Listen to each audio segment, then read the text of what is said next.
Nutrition ఇవ్వాలి తప్ప ఏదంటే అది తింటే కొంతమంది డబ్బులు లేవంటారు. ఇక్కడ కావాల్సింది డబ్బులు కాదు, డబ్బులున్నాయని బాగా స్వీట్లు తింటే తప్పకుండా హాస్పిటల్లోనే ఉంటారు వాళ్ళు, షుగర్ వచ్చి. ఇవన్నీ మనం గుర్తుపెట్టుకోవాల్సిన అవసరం ఉంది. అదే సమయంలో మీ ఇల్లు శుభ్రంగా ఉండాలి. కొంతమంది ఇంటిని కూడా శుభ్రంగా పెట్టుకోరు. ఇల్లు అయిపోతానే ఇల్లు క్లీన్ చేస్తారు, ఇంట్లో చెత్త తీసుకొచ్చి మీ ఇంటి ముందరేస్తారు. అంటే పరిసరాలు పరిశుభ్రంగా పెట్టుకోకపోతే ఇల్లు శుభ్రంగా ఉన్నంత మాత్రాన మీ ఆరోగ్యం బాగుండదని చెప్పి కూడా నేను మీకు తెలియజేస్తున్నా.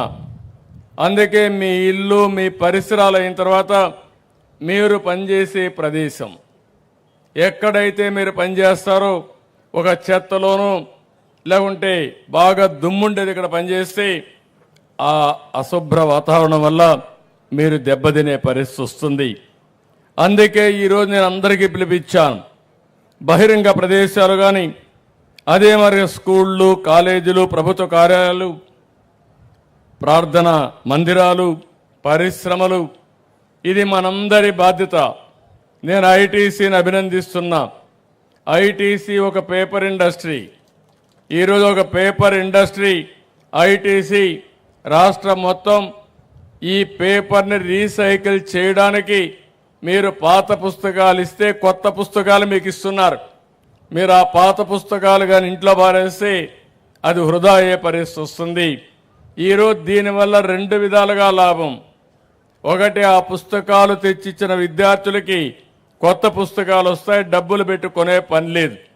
రెండవది, మళ్ళీ చెట్లు నరికే పని లేదు. చెట్లు నరక్కపోతే ఆటోమేటిక్గా మనకు ఆక్సిజన్ ఇస్తాయి. ఇలాంటివన్నీ కూడా మనం గుర్తుపెట్టుకోవాల్సిన అవసరం ఉంది. నేను ఈరోజు ఒకటే అంటున్నాను, ఇది నేనేదో బలవంతం చేస్తున్నానని కాదు. నేను ఒక ముఖ్యమంత్రిగా ప్రజాహితం కోసం ఆలోచిస్తున్నాను, భావితరాల భవిష్యత్తు కోసం ఆలోచిస్తున్నాను. అందుకే స్వచ్ఛ ఆంధ్రప్రదేశ్ అనేది ప్రతి ఒక్కరి భాగస్వామ్యం ఉండాలి. దీన్ని ఉద్యమంగా మనం ముందుకు తీసుకుపోవాల్సిన అవసరం ఉందని చెప్పి కూడా నేను మీకు తెలియజేస్తున్నా. ఈరోజు ఒకసారి బాధేస్తుంది. మొన్నే నేను చూశాను, పేపర్లో చూస్తే నాకు వచ్చిన సమాచారం చూస్తే, గుర్రంకొండ, చిత్తూరు జిల్లా, ఒక అతను ఒక అమ్మాయిని ప్రేమించానని పెళ్లి చేసుకుంటానని బలవంతం చేస్తే తల్లిదండ్రులు ఆ అమ్మాయికి వేరే పెళ్లి నిశ్చయిస్తే తెల్లవారుజామున పోయి నాటకాలు ఆడి ఆ అమ్మాయిని మభ్యపెట్టి కడాన లేదన్న ఉద్దేశంతోనో ఏదో ఒకటి పెట్టుకొని ఆ అమ్మాయిని పొడి చేసే పరిస్థితికి వచ్చాడు. చావు బ్రతుకులపైన హాస్పిటల్లో చేరే పరిస్థితి వచ్చింది. నాటకాలు ఆడే పరిస్థితికి వచ్చాడు. ఏదో విషం తాగినట్టు ఏదో ఇద్దరు కలిసి ఆత్మహత్య చేసుకుంటామని చెప్పి మభ్యపెట్టడానికి ప్రయత్నం చేశాడు. ఏమనాలో నాకైతే అర్థం కాదు. మొన్నే నేను చూశాను, గుంటూరులో ఒక దుర్మార్గుడు 2 సార్లు ఆడవాళ్లపైన అత్యాచారం చేస్తే జైలుకు పోయాడు. మళ్ళీ జైలు నుంచి వస్తానే మళ్ళా అత్యాచారం చేసే పరిస్థితికి వచ్చాడు. వాడిని ఏమనాలో నాకైతే అర్థం కావడం లేదు. ఇంకొక అతను నేను చూశాను, 6 సంవత్సరాల అమ్మాయిని 75 సంవత్సరాల వయసు ఉండే వ్యక్తి అత్యాచారం చేసే పరిస్థితికి వచ్చాడు, మానభంగం చేసే పరిస్థితికి వచ్చాడు. వీళ్ళు మనుషులనాలనా మానవ మృగాలనాలనా వీళ్ళని ఏ విధంగా ట్రీట్ చేయాలని అడుగుతున్నా. అందుకే నేను ఒక మాట చెప్పాను, ఈ ప్రభుత్వం నేరస్తుల పట్ల కఠినంగా ఉంటాం, గుండెల్లో రైళ్లు పరిగెత్తిచ్చే విధంగా ఉంటాం. వీళ్ళ మైండ్స్ అన్ని ఖరాబ్ అయిపోయినాయి. నేరాలు చేసి, ఘోరాలు చేసి, అకృత్యాలు చేసి మళ్ళా తప్పించుకుంటామనో 2 రోజులే కదా జైలు, మళ్ళా బయట వస్తామనుకుంటున్నారు. నేను ఒకటే హెచ్చరిస్తున్నా, ఈ ప్రభుత్వం 0 టాలరెన్స్. ఎవడైనా సరే ఆడబిడ్డలో జోలుకొచ్చినా, ఈ గడ్డ పైన నేరాలు చేయాలనుకున్నా అలాంటి వాళ్ళు మాత్రం ఎట్టి పరిస్థితుల్లో వదిలిపెట్టం, ప్రజాహితం కోసం అని మరొక్కసారి మీ అందరికీ విజ్ఞప్తి చేస్తున్నా.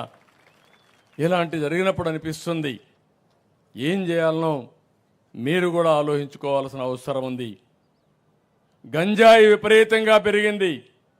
డ్రగ్స్ పెరిగాయి. ఈరోజు మీరు చూస్తున్నారు, ఒక విధంగా గంజాయి పైన యుద్ధమే చేస్తున్నాం. డేగా కన్నులు పెట్టాం. ఎవడైనా సరే గంజాయి తాగినా, గంజాయి ఉత్పత్తి చేసినా ఎట్టి పరిస్థితుల్లో ఈ ప్రభుత్వం ఉపేక్షించదు. అదే మరి డ్రగ్స్ కూడా మనందరం కూడా ఆలోచించుకోవాల్సిన అవసరం ఉంది. మన పిల్లలు కూడా ఆలోచించుకోవాల్సిన అవసరం ఉంది. ఇలాంటి స్వచ్ఛమైన ఆలోచనలు మీరందరూ ఇంట్లో చేసినప్పుడే ఈ రాష్ట్రానికి మేలు జరుగుతుందని చెప్పి కూడా నేను మీకు తెలియజేస్తున్నా. ఒక పక్కన ఈ కార్యక్రమాలు చేస్తున్నాయి, ఇంకో పక్కన మీరు ఒకసారి చూస్తే ఈరోజు మనం ఈ స్వచ్ఛ ఆంధ్రప్రదేశ్ కోసం అనేక కార్యక్రమాలతో మనం ముందుకు పోవాల్సిన అవసరం ఉంది. ఈరోజు ఇక్కడ నేను చూసినప్పుడు ఇప్పుడే మిత్రులందరూ మాట్లాడారు, చాలా విషయాలు కూడా చెప్పారు. ఈరోజు నెలవారీగా 12 నెలలు 12 థీములు తీసుకున్నాం. ఒక్కొక్క నెలలో ఒక్కొక్క ఫోకస్ ఏరియా తీసుకుని ప్రత్యేక థీమ్తో స్వర్ణాంధ్ర స్వచ్ఛాంధ్ర కార్యక్రమానికి ముందుకు పోతున్నాం.